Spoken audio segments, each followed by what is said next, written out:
корейский попкорн под названием кей-поп и жареные водоросли. Вот такое интересное и легкое блюдо современной корейской кухни мы будем с вами сегодня готовить.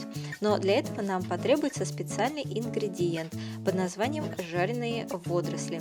В Корее они продаются прямо в магазинах уже готовые. А если у вас под рукой есть корейский магазин, то вам повезло, а если нет, то вот водоросли, которые в Японии называются нори, в Корее они называются ким, нам потребуется. Я буду сегодня готовить всего лишь 6 листов. Часть из них пойдет на ланч, и из остальных мы приготовим то самое блюдо, о котором говорила в начале.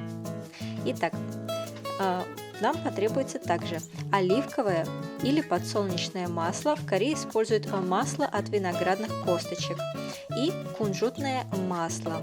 Рассчитывайте количество от количества водорослей, которые вы собираетесь сделать. Я взяла где-то приблизительно 2 столовые ложки на 2 столовые ложки масла.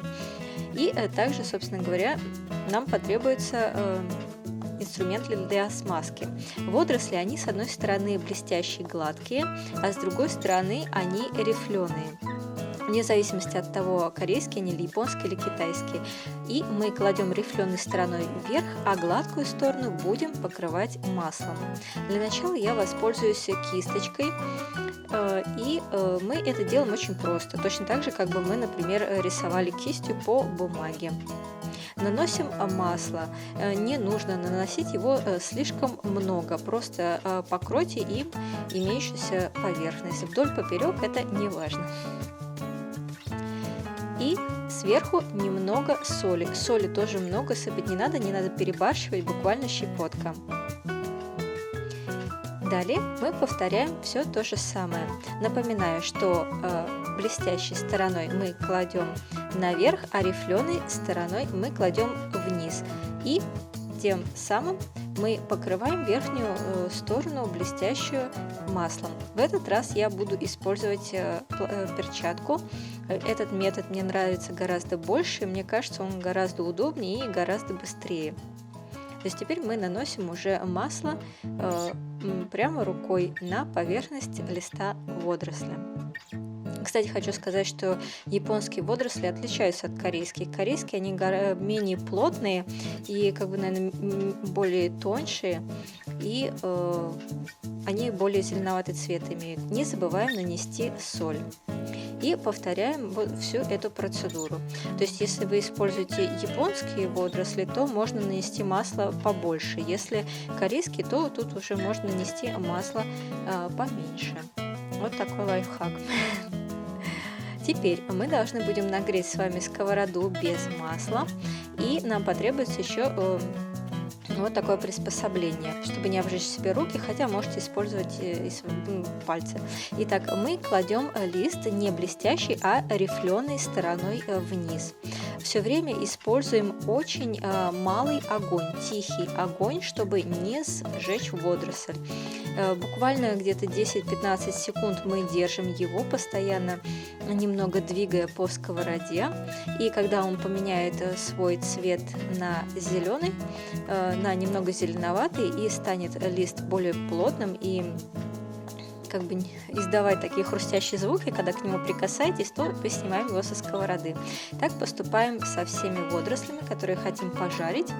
И далее, что дальше делают в странах Азии, в Корее?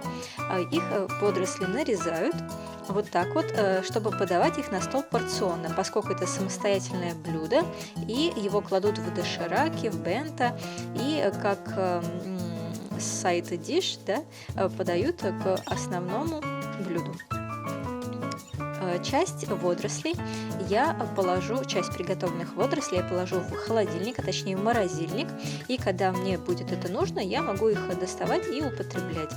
Для этого нужно будет положить их в пластиковый пакет для хранения и убрать оттуда весь воздух, хорошенько плотно закрыть, используйте пакеты с зиппером.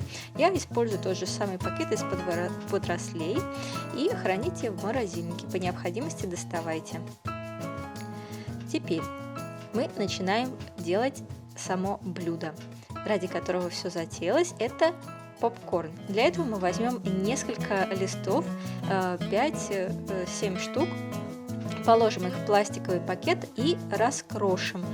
Вот таким вот образом, просто надавливая на них. Они уже будут сухие и легко ломкие, благодаря тому, что мы их поджарили. Если, как я говорила, у вас по другой корейский магазин корейских товаров, то можно там купить уже такие готовые, и останется их только раскрошить. Вот до такого состояния.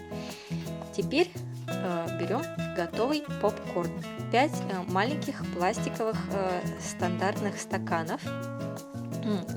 И нам потребуется еще один большой пластиковый пакет, в котором мы будем их замешивать.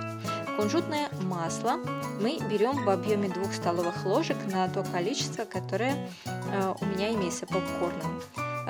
Заливаем его в попкорн, затягиваем пакетик и все это хорошенько встряхиваем. Масло распространяется по всему количеству попкорна, и остальные ингредиенты уже хорошо к нему прилипнут, к попкорну. Обжаренные семена мы кладем в объеме 1 столовой ложки. Красный молотый перец я советую класть половину чайной ложки. Я же положила больше, но так как вы, может, не любите острое, то тогда поменьше. И раскрошенные водоросли мы закладываем, и все это хорошенько встряхиваем, распространяя все ингредиенты по попкорну. И все, осталось только засервировать это нехитрое блюдо. Лучше воспользоваться перчаткой, потому что все-таки там перец, и руки будет сжечь, и вы можете испачкаться. Так что все, блюдо готово. Не забудьте поставить нам лайк, оставить комментарий, подписаться на канал, и можно смотреть вашу любимую дораму.